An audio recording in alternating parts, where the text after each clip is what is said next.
Kung bago ka lang sa channel na to at isa kang true-blooded Aldab Nation na nagmamahal po kila Maine Mendoza at Alden Richards, tama po ang channel na pinuntahan mo, kaya consider na kitang welcome back mga kaaldab. Ito na naman po ang inyong lingkod, si Mr. Destiny, at siyempre panibagong update, panibagong mga kaganapan po kina Mr. and Mrs. Paul Kerson. Kawawa na naman po si Mengay.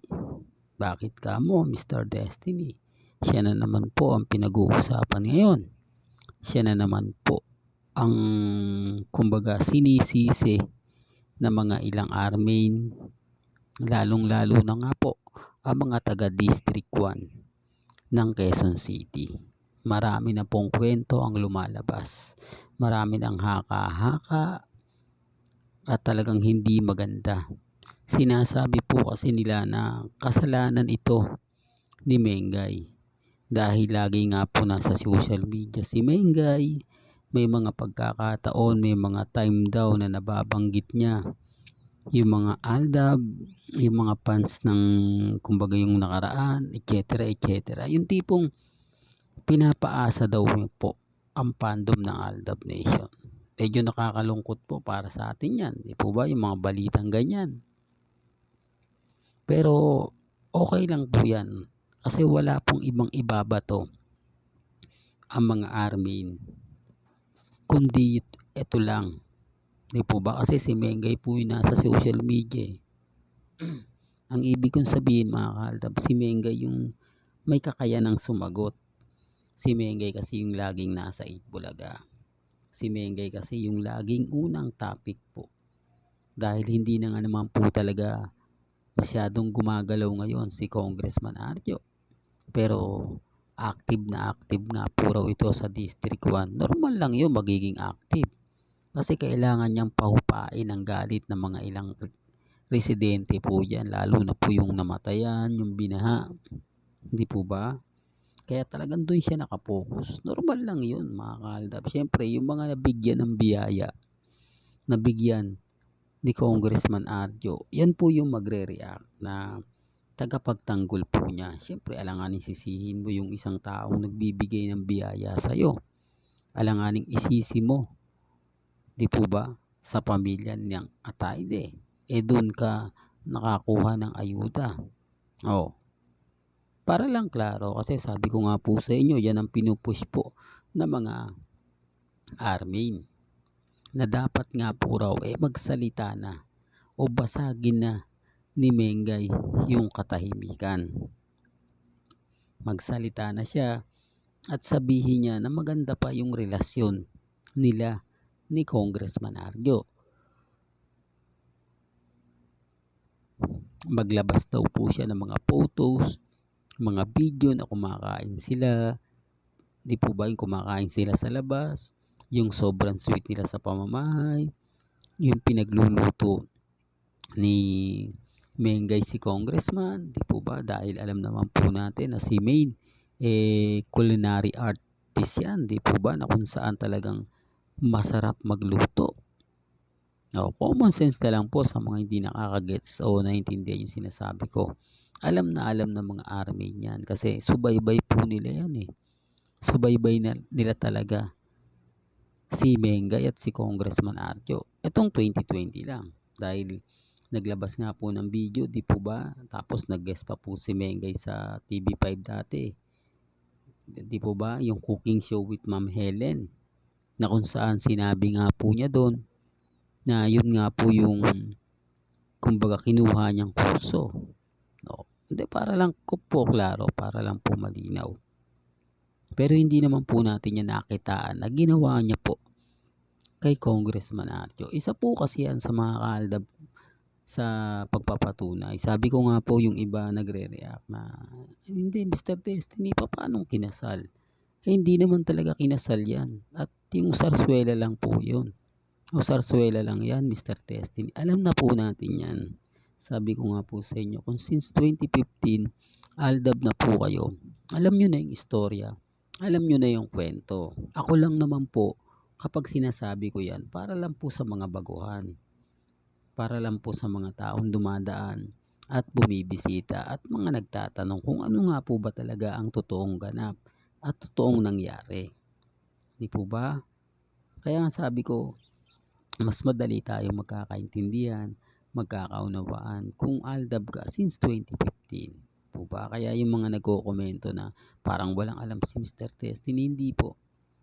Kumbaga, hindi nyo lang po siguro ako naiintindihan o hindi nyo lang po na-gets yung sinasabi ko. Para lang po yun sa mga baguhan. Di po ba? Real talk. Well, balik tayo sa update natin. Kino-question naman po ng mga main fanatics ang hagulhol, ingay ng mga army. Sinasabi nilang si Arjo dapat ang magsalita dahil siya yung lalaki at sagutin niya kung bakit hindi siya nakapunta sa isang selebrasyon. Di po ba? Na kung saan isang beses lang sa isang taon ginaganap. Hindi, real talk mga kaaldab. Dapat siya daw po yung nagsasalita. Bakit video message? Hindi niya nagawa. Doon pa lang po basag na siya.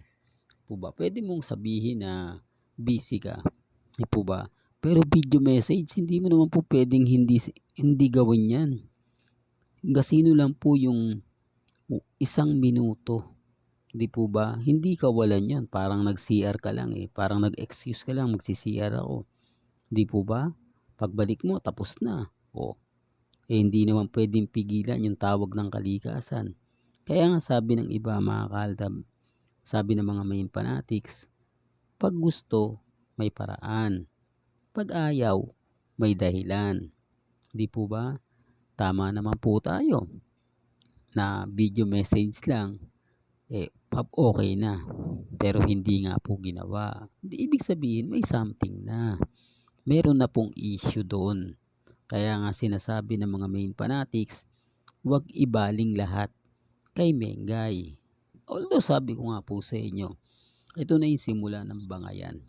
Ito na yung pataasan ng mga ganito ganyan. Although maraming sumisimpatya ngayon kay Arjo dahil nga po namimigay ito ng ayuda sa mga taga District 1 at sunod-sunod na nga po. Kung hindi po kayo followers ni Arjo, hindi niyo po malalaman yan. Siyempre ako, dami account ako eh. Kaya nga po nalalaman natin na hindi nga po talaga tumutuloy si Mengay sa District 1 o sa Quezon City dahil yung mga staff po na mga kamag-anak nagsasalita. Kasi siyempre pag uwi mo, nakita mo ba si Mengay? Siyempre madudulas at madudulas yun. Ako hindi na umuwi, pero wag lang po kayong maingay.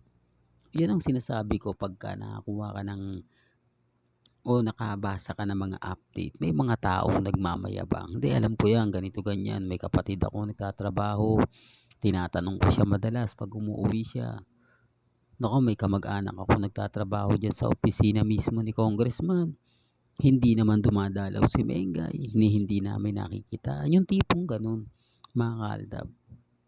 Na talagang wala. Sila na po may sabi nun, hindi ako. Sila na po yung pumupokus nun. Pero sabi ko nga po sa inyo, talagang kapag walang relasyon, kahit anong gawin po nila, kahit ipilit po nila, imposible po talaga.